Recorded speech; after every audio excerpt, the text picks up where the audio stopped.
c'est le podcast Anxiété à l'université. Bonjour, aujourd'hui on se retrouve avec toi. Est-ce que tu veux témoigner anonymement ou pas forcément? C'est toi qui Hmm, le vois. je dirais mon prénom quand même, hein. Je Ok, m'appelle Aliane Sabrina, d'accord. élève en L1. Donc on te retrouve aujourd'hui pour parler d'une certaine solution autour de l'anxiété. Tu as notamment utilisé la parole.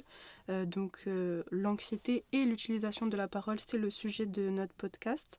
On va donner plusieurs précisions autour de ton expérience, de ton vécu.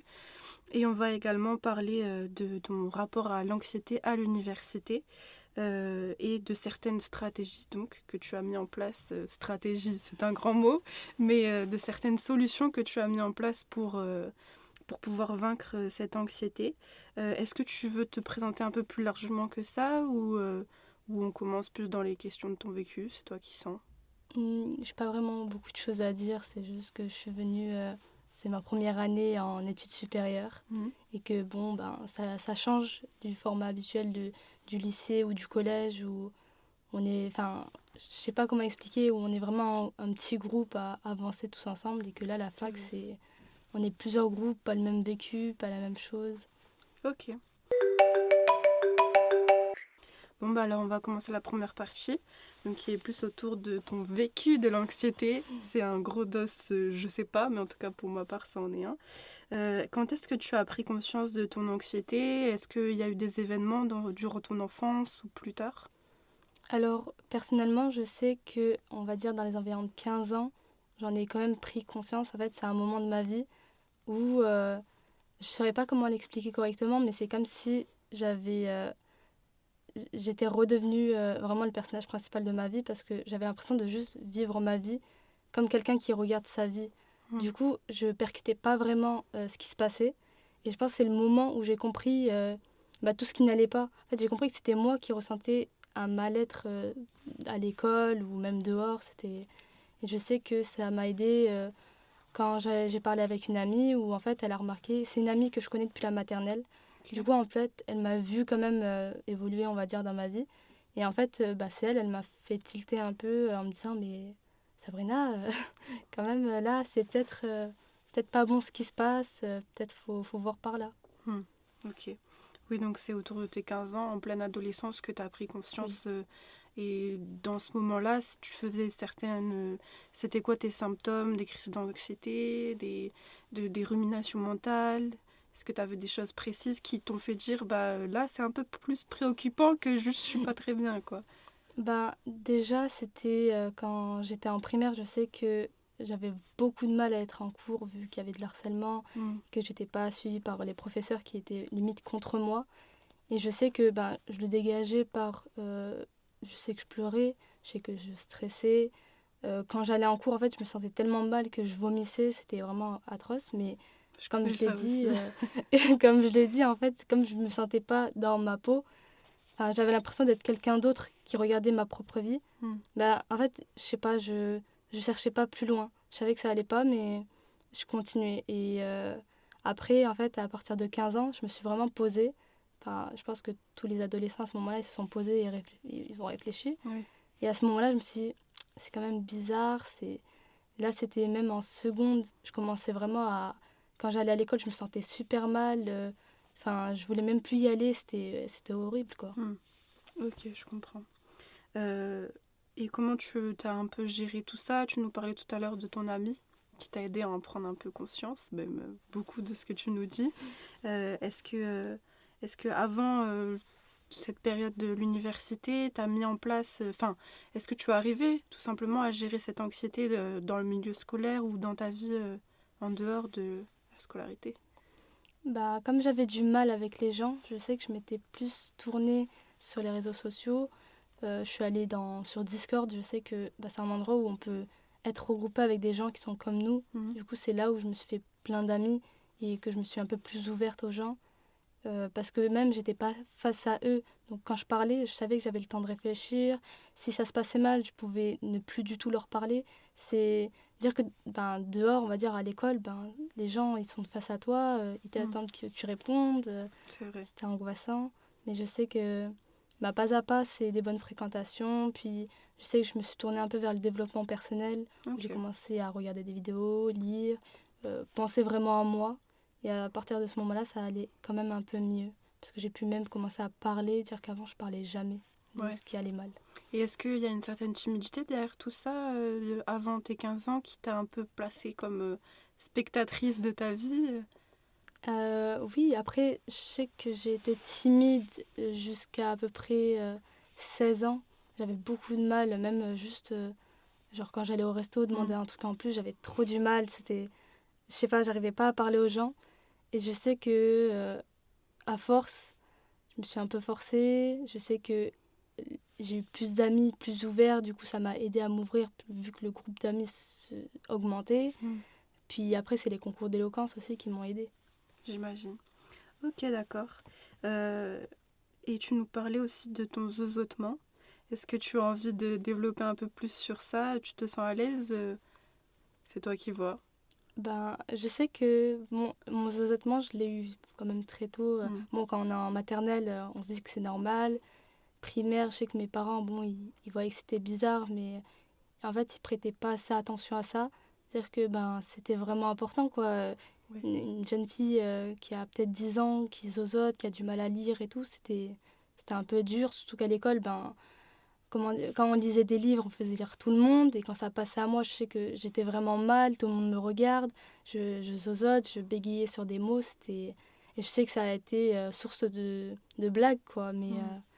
je sais pas, je pense à partir de la sixième où j'ai vu une orthophoniste.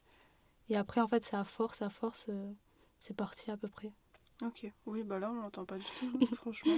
Et donc ça a affecté une certaine confiance en toi, que tu nous parlais là du fait que quand tu étais interrogée, ça, tu te sentais perturbée. Est-ce que ça avait affecté quelque chose en toi sur ce... Est-ce que tu penses que ça a créé une certaine part d'anxiété, on va dire? Oui, parce que le fait de pas savoir parler correctement, je dirais, ben la parole, c'est la première chose. Mm. Ça fait tout d'une personne. Une personne qui s'exprime mal, on va dire, c'est le pire un peu. Ça se voit, je sais pas, mais c'est un peu complexe, je pense. On a toujours besoin de s'exprimer, même si, allez, on va enlever quand on parle avec des gens, même en classe, on demande des exposés, on demande de lire à haute voix, on demande des fois de te présenter. Mm. Ben, en fait, ça touche beaucoup la scolarité et bien sûr, les gens ne sont pas du tout indulgents quand ils sont jeunes. Et C'est vrai. encore, même maintenant, je pense qu'il y a certains. Bon, ça s'arrange avec les années, mais c'est vrai qu'en L1, des fois, c'est un peu encore compliqué, parce qu'on est beaucoup Oui. quand on arrive, et donc, bah, il faut s'entourer des bonnes personnes, je pense.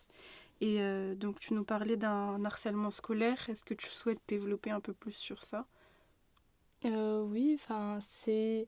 En fait, je pense que le problème de ça, c'est que vu que j'ai jamais changé de ville Mm. et que ben il n'y avait pas vraiment beaucoup d'écoles scolaires, enfin, oui, d'établissements scolaires, ben en fait, ça tombait toujours. Je tombais toujours avec les mêmes personnes. Donc, les mêmes personnes qui ont été méchants avec moi en primaire, ben, je les ai revues encore au lycée. Au lycée, vu qu'on est beaucoup au lycée, qu'il y a plein de villes qui se mélangent, Mm. ça allait mieux. Mais par exemple, au collège, c'était les mêmes personnes, c'était toujours les mêmes remarques. Je sais que j'ai toujours été très fine. Du coup, on m'a toujours un peu. On a beaucoup rigolé sur ça. J'avais de l'acné, on a rigolé sur ça. Et vu que l'anxiété, des fois, ça me ramène un peu plus de boutons, tout ça, Mm. ça rajoute. Ouais, c'est un cercle vicieux, hein. Ouais, et du coup, ça s'arrêtait pas. Tout ce que j'ai essayé de faire, c'est la plupart du temps, c'est de m'éloigner de ces gens. Et en fait, de juste ne les ignorer. Parce que je pense leur donner un peu d'attention, bah, c'est ça qu'ils veulent au final. C'est sûr. Peut-être qu'ils s'en rendent même pas compte à cet âge-là, mais Ouais. bon, c'est vrai. Ok, bah merci pour ton témoignage et ta transparence sur tout ça. On va passer au deuxième point, donc qui est peut-être le point le plus important, l'anxiété à l'université. Comment tu la vis encore aujourd'hui ou tu l'as vécu en arrivant? Est-ce que tu as certaines manifestations d'anxiété qui sont apparues à ton arrivée à l'université, durant la rentrée, ce genre de choses? Alors, d'abord, bon, il y a la période où on est sur Parcoursup et qu'on doit Oui, mettre d'abord les vœux. grosse période ça. Et déjà, on se dit déjà où on va aller. On n'est même C'est vrai. plus dans la ville où on a toujours vécu. Sauf que moi, j'ai jamais bougé. Du coup, ça me stressait, mais il y avait quand même ce truc de me dire que j'ai plus les gens avec qui j'ai toujours été, du coup c'est bien, Mm. je peux rencontrer de nouvelles têtes. Arrivé, en fait, c'est à la période du bac, il y a une fille de notre licence, bon, on était encore sur Parcoursup, mais qui avait dit qu'elle avait été acceptée dans la fac de Nîmes. Ok. Et de là, on était plusieurs à répondre, et on a du coup créé un compte Insta avant de rentrer dans les licences. Du coup, on a commencé déjà à faire des liens avec certaines personnes. Du coup, déjà ça m'a beaucoup aidé parce que savoir que je serai pas toute seule dès que j'arrive, c'est super. Oui, C'est ça qui fait ça le a l'air. plus peur en fait de se sentir seule parce que je pense si toute l'année t'es seule, c'est terrifiant. Bon, toujours, on arrive toujours à trouver des gens, mais c'est vrai que si dès le début tu trouves pas des gens, c'est dur de se frayer un chemin dans les groupes. C'est vrai. Du coup, ça va à ce point-là. Après, bon, on change beaucoup de fréquentation dès le début parce qu'il y a tellement de gens Mm. que on essaie de rencontrer un peu tout le monde, des gens qui nous attirent plus que d'autres. Et du coup, sur ce point-là, ça s'est bien passé, même si quand même j'avais peur de me sentir à l'écart au bout d'un moment. Je comprends. Et donc, tu as un peu cette peur d'être seule qui te crée une anxiété au niveau de ton entourage amical? À ce moment-là, je pense que oui, j'avais vraiment. En fait, je sais pas, c'est déjà que je suis pas souvent entourée. Même chez moi, je suis assez seule vu que mes parents travaillent constamment. Mm. J'ai ma sœur qui est déjà partie, elle est à Lyon. Mon autre frère, il est marié. Du coup, je suis vraiment toute seule. Du coup, je me dis que au moins, j'ai envie d'aller à la fac, je vois des gens. Je suis Mm. pas toute seule. Ok, je comprends. Bon, bah, si ça s'est bien passé pour toi, sur ce point de vue-là, ça a pu t'entourer et te créer un petit cocon, on va Oui. dire. Ok, d'accord.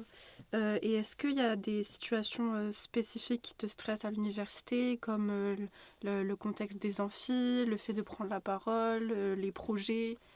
Est-ce que tu as certaines choses qui te rendent plus stressée ou anxieuse?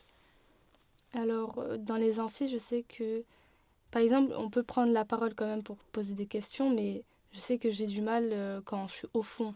C'est Mhm. quand même dur de faire porter sa voix et tout le monde se retourne vers toi en te regardant et en attendant ce que tu dis. Et peut-être la personne en face n'entend pas, du coup tu dois répéter, c'est horrible. Mais je sais que quand je me mets tout devant en amphi, que je suis vraiment proche du prof, bah, en fait, vu que je vois pas les gens derrière moi, bah, c'est moins stressant. C'est limite un dialogue Oui, avec le professeur et on voit pas qui est derrière nous à nous regarder. ok. Et en TD, je sais que, bah, vu que j'ai un groupe d'amis, ça va. Je sais que c'est stressant un peu quand le professeur passe pour regarder ce qu'on fait. Parce que, bon, on a toujours du mal avec la critique, surtout que on voit bien que c'est un niveau très élevé qu'on attend pour nous. Et ça, c'est stressant. Et avec tous les projets qu'on a, des fois, on est en retard, on le finit même à même l'heure, etc. C'est le temps qui nous manque. Et on sait que pour le moment, les professeurs, bon, ils sont pas là pour dire ah, mais c'est pas grave, t'as du temps. Ben non, t'as un C'est temps vrai. donné, tu dois le finir au temps donné. Et je pense que c'est ça, c'est les rendus qui stressent beaucoup. C'est des tests. Il faut le Oui. prendre comme un test et un challenge. Toi qui as l'air d'aimer de te challenger un peu, bah, en L1, ils sont là pour faire le tri, même si c'est pas très positif comme mot pour les gens qui peuvent entendre ça. Mais il suffit de s'accrocher. Hier, j'ai fait un podcast avec une fille qui a redoublé 3 fois sa L1, elle s'est accrochée et là, elle fait des projets, elle kiffe, tu vois. Donc oui, c'est vrai que sur ça, c'est un peu stressant. D'accord, ok. Donc oui, c'est la pression des deadlines qui te rend anxieuse le plus à l'université. Oui, mais après, on sait toujours à peu près gérer. Ok. Après, le problème, c'est aussi que vu que je fais des trajets, il faut aussi que Hmm. je réfléchisse à ça parce que, en gros, dans la journée, j'ai 6 heures de trajet parce que j'ai 3 heures le matin, 3 heures le soir. Ah ouais. Et c'est tous les jours. Du coup, ça fait quand même beaucoup. Et se dire mince, parce que ben, dans le train, c'est pas là où je vais faire mes grosses maquettes à taille Hmm. réelle, c'est pas là où je vais faire mes peintures. Du coup, rentrer chez moi à pas d'heure, c'est de manger vite, vite prendre ma douche et essayer de faire mon projet, passer toute la nuit, me réveiller tôt. Au bout d'un moment, Ouais, ça c'est, t'épuise. c'est le stress qui. Ouais, la fatigue engraine et enfin intensifie le stress, quoi, Ouais. c'est sûr. Et si tu veux continuer à l'université ou c'est pas dans tes projets pour l'année prochaine? Si, je compte quand même continuer. Hein. C'est, Ok. c'est pas pour autant. Ouais, en fait, vu que j'ai déjà fait, je fais une spécialité art plastique en première et en terminale, du coup, j'ai déjà ce truc parce qu'on avait toujours des projets, le bac d'art plastique. Mm. Il y en a un où c'est 4 projets personnels qu'on doit présenter, qu'on a dû faire tout au long de l'année, Ok. qu'on doit présenter à l'oral. Du coup, ça va, on a l'habitude de tous les projets, j'en avais toutes les semaines, Ouais, ça change j'ai pas fait pour ce moi. bac-là aussi. Ouais. Ok, d'accord, pas de souci. Et c'est une éventualité pour toi ou c'est une possibilité de pouvoir prendre un appartement pour te soulager un peu sur tout ça? Oui, je compte totalement en prendre un dès septembre. C'est juste que Ok. là, j'ai pas eu la possibilité. Là, je sais que je vais beaucoup travailler pendant l'été. Vu qu'on finit tôt en L1, vu qu'on n'a Mm. pas les partiels, qu'on finit dès milieu avril, Ouais. bah, je Bon, sais après un que de L3, mai à tu août, finiras toujours à cette période-là, ah ben, du coup, plus ou moins. moi, j'aurai toujours le temps de faire un job. Et je sais que même si je peux pas, je sais que durant l'année, je trouverai des moyens de me faire de l'argent. C'est vrai. Ok, bah super. Et donc ça t'allégera sûrement aussi sur ton temps de repos. Est-ce que là, aujourd'hui, et donc dans le futur, l'année prochaine, je te le souhaite, tu vas accorder plus d'importance au fait de prendre une pause? Alors, bon, avec les projets, c'est un peu dur de se Hmm, trouver un moment. Mais je sais que quand même, je prends toujours du temps pour moi. Parce que je pense que c'est super important. c'est sûr. On peut pas toujours courir. Même si on est en retard, je me dis que quand même, un petit moment, je sais que je le prends des fois dans le train. Justement, c'est ça qui est quand même bien. Hmm, C'est des fois, soit je travaille dans le train, soit des fois, vu que c'est des projets, des maquettes, bah, c'est le moment de me reposer. Je prends ces 3 heures, je me repose. Et dès que je rentre, c'est là où on hmm, court, tu vois. ok. Oui, donc tu arrives à ton trajet, tes 6 heures de trajet, même si ça a l'air compliqué, et ça l'est, je pense, tu arrives quand même à les prendre pour c'est mon repos ou mon travail. Tu as l'air assez organisé quand même dans ce que tu fais, non? Oui, ben, en fait, on joue que sur de l'organisation à ce moment-là parce que si avec tout ce trajet, je suis pas organisée, C'est sûr. en fait, j'y arriverai pas. Là, je veux bien y croire. Ok, d'accord. Est-ce que y a le fait de présenter un projet en groupe, que ce soit en TD, l'année prochaine tu seras aussi emmené à le faire en amphi, est-ce que c'est quelque chose qui te rend vulnérable aujourd'hui, malgré le fait que tu as entrepris de faire des concours d'éloquence? En fait, je pense que les concours d'éloquence, quand même, ça m'a au moins montré où j'avais du mal à m'exprimer à Hmm, l'oral. En concours d'éloquence, on n'est pas toujours dans les mêmes salles, on change de ville justement vu que c'est ouais. national. Et du coup, on voit plusieurs salles. Et en fait, c'est certaines salles qui mettent plus de stress que d'autres. Là où on est vraiment entassé et qu'on voit vraiment une foule devant nous, c'est horrible. C'est-à-dire Hmm, que quand c'est une salle beaucoup plus grande et étalée, bah, en fait, c'est comme s'il y avait de l'espace et tu sais que ta voix, elle passe de partout et qu'il n'y a pas tout le monde qui t'entend, il n'y a pas tout le monde qui percute.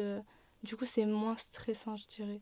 Du coup, je ok. pense en amphi, ça me stresserait moins parce que même dans tous les cas, je sais que quand il y a un exposé, je vois qu'il y a des gens qui écoutent pas du tout, hein, qui sont plus en Hmm, train de faire leur truc et qu'on est vraiment face au prof et c'est dans tous les cas c'est lui qui nous note à la fin. Du coup, se tourner vers une personne et être vraiment que sur cette personne, ça fait du bien quoi. On se rattache à un endroit. oui, je comprends. Ok, donc toi c'est vraiment l'espace qui te permet d'être plus ou moins vulnérable, on va dire. Oui. Si c'est un petit endroit, forcément tu te sentiras plus moins à l'aise que...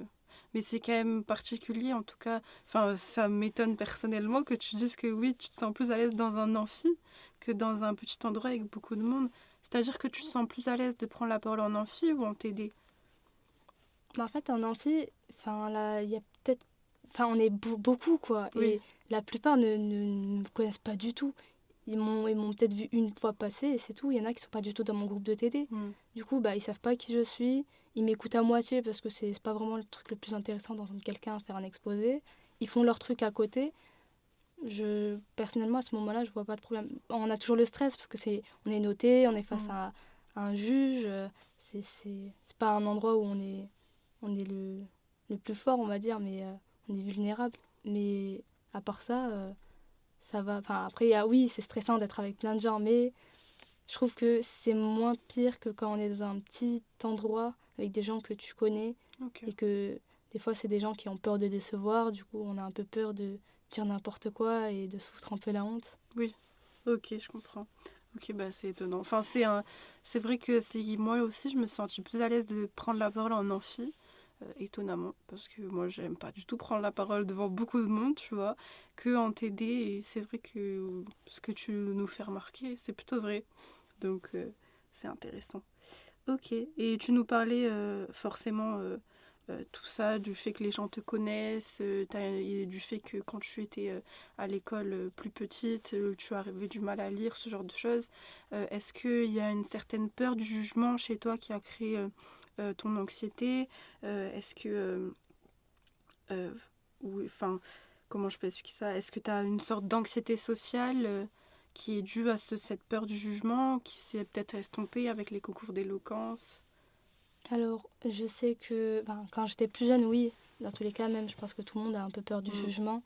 Et vu qu'on me jugeait, j'avais encore plus peur, je voulais pas encore plus m'humilier que je ne l'étais déjà. Et je sais que dans les concours d'éloquence, souvent, malgré tout, j'avais quand même des amis à moi qui le faisaient avec moi.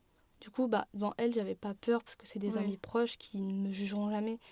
Mais quand je ramenais, par exemple, d'autres amis un peu moins proches, mais que je voulais qu'ils me regardent, je sais que j'avais un peu plus de mal.